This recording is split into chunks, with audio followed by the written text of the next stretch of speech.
সঠিক পদ্ধতিতে আপনারা এসআইআর ফর্মটি কীভাবে ফিল আপ করবেন, আমি সম্পূর্ণ ফর্ম ফিল আপটা এই ভিডিওর মাধ্যমে আপনাদেরকে দেখাই দিব যে কিভাবে আপনারা ফর্ম ফিল আপ করবেন।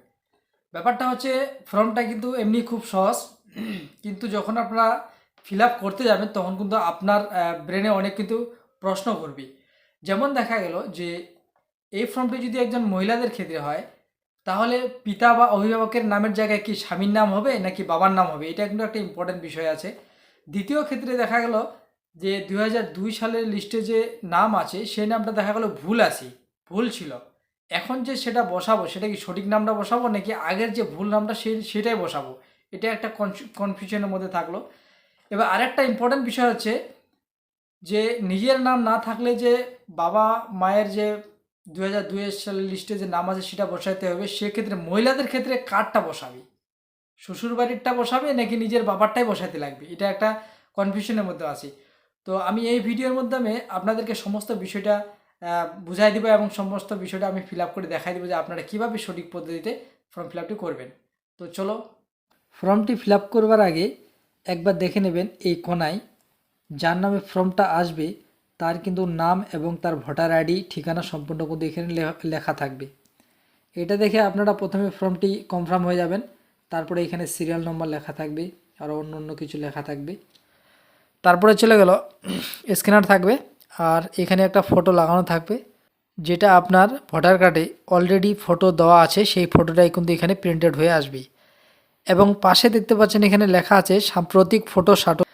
এখানে একটা পাসপোর্ট সাইজের ফটো বসাতে হবে, সেটা কিন্তু অবশ্যই আপনাদের হালকা ব্যাকগ্রাউন্ডের কালার লাগবে, অর্থাৎ আপনারা যদি ফুল হোয়াইট ব্যাকগ্রাউন্ড দেন তাও চলবে, আর না হলে যে কোনো যদি কালার দেন সেটা কিন্তু হালকা হওয়া চাই। হ্যাঁ, তো তারপরে প্রথমে দেখতে পাচ্ছেন যে ফর্মটার যে প্রথম অংশটা এখান থেকে এখান পর্যন্ত এই যে অংশটা আছে এটা কিন্তু আপনার বর্তমান ভোটার আইডি কার্ডের যে কারেন্ট ডিটেলসগুলো আছে সেই ডিটেলসগুলোই কিন্তু এখান থেকে এখান পর্যন্ত বসবে। তার মধ্যে এখানে আরেকটা বিষয় হচ্ছে যে ফর্মটা যদি বাংলাও, যেমন আমাদের এদিকে যে ফর্মগুলো দিয়েছে সেগুলো কিন্তু বাংলা লেখায় আছে। তো সেক্ষেত্রে একটা কথা বলে রাখি, ফর্ম যদি বাংলা লেখাও থাকে অবশ্যই কিন্তু এইখান থেকে এইখান পর্যন্ত আপনাদেরকে ইংলিশে পুরোটাই ফিল আপ করতে হবে, এইখান থেকে এইখান পর্যন্ত। আর নিচে যে 2002 সালের ভোটার লিস্ট দেখে যেটা বসাবো সেটা কিন্তু সম্পূর্ণটাই বাংলায় বসাইতে হবে। আর এখান থেকে এখান পর্যন্ত এটা কিন্তু ইংরেজি আপনাদেরকে বসাইতে হবে, কারণ এই জিনিসগুলা আপনাদের কিন্তু ইংলিশ দিয়ে টাইপিং করে সেটা আবার কম্পিউটারে এন্ট্রি করবে, সেক্ষেত্রে ইংলিশ দেওয়াটাই বেটার হবে। তো প্রথমে দেখে নেবেন এখানে জন্ম তারিখ লিখছে, জন্ম তারিখ এবং পাশে লিখছে যে তারিখ মাস বছর, অর্থাৎ আপনাদের জন্ম তারিখটা আছে সেটা কিন্তু ফুল জন্ম তারিখটা বসাইতে হবে। জন্ম তারিখ এবং মাস এবং বছর পুরোটাই বসাইতে হবে। এক্ষেত্রে অনেকের সমস্যা আসতে পারে, দেখা গেল যে পুরনো ভোটার আইডি কার্ডগুলোতে শুধু বয়সটা দেওয়া আছে, পুরো সালটা দেওয়া নাই। সেক্ষেত্রে আপনারা আপনাদের যে অন্য আধার কার্ড বা অন্য ডকুমেন্টস দেখে আপনারা সঠিক যেটা জন্ম তারিখ সেটা কিন্তু এখানে বসাই দিতে পারেন। তারপর আধার নম্বর, ওখানে ঐচ্ছিক লেখছে, কিন্তু যেহেতু সবারই আধার নম্বর আছে সেক্ষেত্রে সবাই এখানে আধার নম্বর দিয়ে দিবেন। এবং তারপরে মোবাইল নম্বর দিতে হবে। এবং তারপরে দেখছে যে পিতা বা অভিভাবকের নাম, তো এখানে বাবার নাম বসাই দেবেন যার ভোটার আইডি কার্ডটা থাকবে।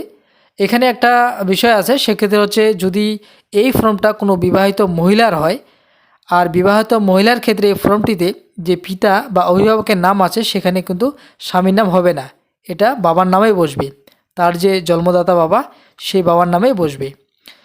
তারপর নিচে পিতা বা অভিভাবকের এপিক নম্বর, যদি কোনো পুরুষ এই ফর্মটি ফিল আপ করে থাকে তাহলে অবশ্যই তার বাবার যে ভোটার আইডি কার্ডটা সেটা এখানে বসায় দিবে। এবং যদি মহিলাদের ক্ষেত্রে হয় তাহলে তার যে জন্মদাতা বাবা আছে সেই বাবার যে ভোটার আইডি কার্ড সেটা কিন্তু এখানে বসাইতে হবে। তারপর নিচে আছে মায়ের নাম, অবশ্যই মায়ের নাম লিখবে এবং মায়ের ভোটার আইডি কার্ড, মায়ের ভোটার কার্ড দিয়ে দিবে। এখানে কিছু বিষয় আছে, যেমন অনেকগুলা কলামের মধ্যে মায়ের এপিক নম্বর দিয়ে ব্র্যাকেটে লেখা আছে যদি থাকে, এমন কিছু আছে যে ভোটার আইডি নাই কিন্তু নাম মনে আছে, সেক্ষেত্রে কিন্তু এখানে ভোটার আইডি না বসালেও চলবে। তো তারপরে স্বামী স্ত্রীর নাম যদি থাকে, তাহলে এখানে যেমন যদি কোনো পুরুষের ক্ষেত্রে হয় তাহলে যদি বিবাহিত হয় পুরুষ তাহলে স্ত্রীর টিক মারে তার স্ত্রীর নামটা দিয়ে দিতে হবে, এবং নিচে যে স্ত্রীর টিক মারে সেখানে স্ত্রীর ভোটার আইডি কার্ডটি ভোটার আইডি কার্ডের যে নম্বরটি সেটা কিন্তু দিয়ে দিতে হবে। এরপরে দেখা গেল যে কোনো বিবাহিত মহিলা এই ফর্মটি ফিল আপ করতেছে, সে কিন্তু এখানে স্বামীর জায়গায় টিক দিয়ে সেখানে স্বামীর নাম বসায় দিবে এবং নিচে যে স্বামীর জায়গায় স্বামী স্ত্রীর এপিক নম্বর আছে সেখানে স্বামীর জায়গায় টিক মারি দিয়ে স্বামীর যে ভোটার আইডি কার্ড সেটা কিন্তু এখানে বসায় দিবি। তো এখান থেকে এটা হয়ে গেল। এরপরে নিচে দেখতে পাবেন আপনারা দুই দিকে দুইটা ছক আছে। তো এই যে ছকটা আছে এটা হচ্ছে যাদের নিজের নাম 2002 সালের লিস্টে নেই কিন্তু বাবা মায়ের নাম আছে, সেক্ষেত্রে তাদের ক্ষেত্রে এই যে ছকটা আছে সেটাকে পূরণ করতে হবে। এ পাশের যে কলমটা আছে সেটা হচ্ছে কোনো ব্যক্তির যদি 2002 সালে ভোটার লিস্টে নাম থাকে আর ওই ব্যক্তি যদি এই ফর্মটা ফিল আপ করে সেক্ষেত্রে তার ক্ষেত্রে কিন্তু এই পাশে থাকবে। অর্থাৎ যাদের 2002 সালে নাম আছে এবং তারিখ ফর্মটা পূরণ করতেছেন তাহলে সেক্ষেত্রে তার রানিং ডিটেলস এখানে থাকবে এবং 2002 সালের যে ডিটেলস আছে যে বিবরণগুলি আছে সেগুলি কিন্তু এইখানে থাকবে। তো এটা আমার ফর্ম, এটা যেহেতু আমার নিজের নাম 2002 সালে নাই বাবার নাম আছে সেক্ষেত্রে আমি এই জায়গাটা পূরণ করেছি। তো প্রথমে আমি এই জায়গাটাকে বলে নিই। তো প্রথমে দেখা যাবে এখানে নাম লেখা আছে, এখানে সেই নাম থাকবে যেমন আমার বাবার নাম 2002 সালে আসছে সেক্ষেত্রে আমি এখানে আমার বাবার নাম লিখে দিয়েছি এবং 2002 সালের লিস্টে যে ভোটার ইপিক নম্বর আছে সেই ইপিক নম্বর কিন্তু এখানে বসাইতে হবে এবং আত্মীয়র নাম এখানে এই আত্মীয়র নাম হবে আপনার 2002 সালের লিস্টে দেখবেন পাশে পিতা হিসেবে যে নামটা আছে সেটাই কিন্তু হবে। যেমন পিতা হিসাবে আমার দাদুর নাম ছিল সেক্ষেত্রে কিন্তু এখানে সম্পর্কটা পিতা দেখাতে হবে।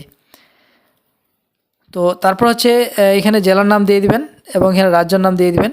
আর বিধানসভা ক্ষেত্রের নাম এখানে একটা বিষয় আছে, যেমন বিধানসভা ক্ষেত্রগুলি আগে আমাদের অন্য ছিল বর্তমান অন্য হয়েছে, সেক্ষেত্রে আপনারা 2002 সালে ভোটার লিস্টের উপরে দেখতে পাবেন যে বিধানসভা ক্ষেত্রের নাম এবং নম্বর সবগুলো কিন্তু দেওয়া থাকবে।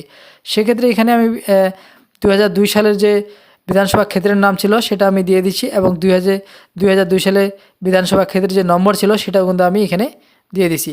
তারপর অংশ নম্বর অর্থাৎ পার্ট নম্বর, হ্যাঁ তখন কিন্তু 2002 সালে ভোটার লিস্টে পার্ট নম্বর ছিল 182 এবং ক্রমিক সংখ্যা অর্থাৎ সিরিয়াল নাম্বার ভোটার লিস্টে 2002 সালে ভোটার লিস্টের নামের সামনে যে সিরিয়াল নম্বরটি আছে সেটাই কিন্তু এখানে বসবে। আর এই যে ছকটা আছে এটা কিন্তু সম্পূর্ণই বাংলায় হবে এবং 2002 সালে ভোটার লিস্টে যেরকম আছে সেম ওই রকমই হবে। দেখা গেল যে 2002 সালে বাবার নাম আমার ভুল আছে ওইখানে ভোটার লিস্টে, এখন আমার কাগজে আমার সঠিকটা আছে কিন্তু ভুল থাকলে সেই ভুলটাকে আমাকে এখানে দিতে হবে, এটা মনে রাখতে হবে। তো এরপরে দেখা গেল যে ব্যক্তির নামে ফর্মটা আসে তিনি 2002 সালে ভোট দিয়েছেন, সেক্ষেত্রে তার এই পাশে কলামটাতে পূরণ করতে হবে। যারা 2002 সালে ভোট দিয়েছে এবং তাদেরই ফর্মটা ফিল আপ হচ্ছে সেক্ষেত্রে তাদের নামগুলো এই পাশে হবে। তো এখানে যে না হবে সেম যেরকম এই জিনিসগুলো বসছে একদম হুবহু কপি এদিকে বসবে। শুধু জাস্ট মনে রাখবেন যে ধরে নেন এই ফর্মটা যারা আপনারা ফিল আপ করতেছেন তার নিজের নাম আছে 2002 সালে ভোটার লিস্টে, সেক্ষেত্রে কিন্তু এই পাশে বসবে এবং এখানে নাম দিয়ে দিবে এবং এপিক নম্বর দিয়ে দিবে, যেরকম আমি এদিকে এপিক নম্বর দিয়ে দিছি এবং আত্মীয়র নাম হিসাবে আত্মীয়র নাম দিয়ে দিবে, অর্থাৎ বাবার যদি নাম থাকে তাহলে বাবার নাম দিয়ে দিবে এবং নিচের সম্পর্কটা বাবা লিখে দিবি। এই সম্পর্ক তখনই চেঞ্জ হবে দেখা গেল কারো বাবার নাম 2002 সালের লিস্টে নেই কিন্তু মায়ের আছে, সেক্ষেত্রে যদি মায়ের নাম থাকে তাহলে অবশ্যই নির্বাচনের নাম ওর মায়ের থাকবে এবং এপিক নম্বর ওর মায়ের থাকবে আর আত্মীয়ের নাম হিসাবে তার স্বামীর নাম থাকতে পারে, সেটা কিন্তু লক্ষ্য রাখতে হবে মহিলাদের ক্ষেত্রে। যদি স্বামীর নাম থাকে তাহলে অবশ্যই সম্পর্কটা স্বামী হবে, তারপর জেলা হবে, রাজ্যের নাম হবে, বিধানসভা ক্ষেত্রের নাম যেটা আমি বললাম এদিকে আছে 2002 সালের ভোটার লিস্টের বিবরণগুলি দেওয়া থাকবে, সেই বিবরণগুলি বাংলায় হুবহু ফর্ম ফিল আপ করতে হবে। তবে এখানে একটা বোঝার বিষয় আছে, দেখা গেল কোনো বিবাহিত মহিলা এই ফর্মটি ফিল আপ করতেছে, এই ফর্মটি ফিল আপ করার ক্ষেত্রে তার কিন্তু যে এখানে যে রিলেটিভ হিসেবে যে নামটা দিবে সেটা কিন্তু তার নিজের বাবার দিবে, আর নিজের বাবার যদি দিয়ে থাকে তাহলে অবশ্যই তার নিজের বাবার যে 2002 সালের ভোটার লিস্টে যেগুলো আছে সেগুলো সেম এটা পূরণ করতে হবে।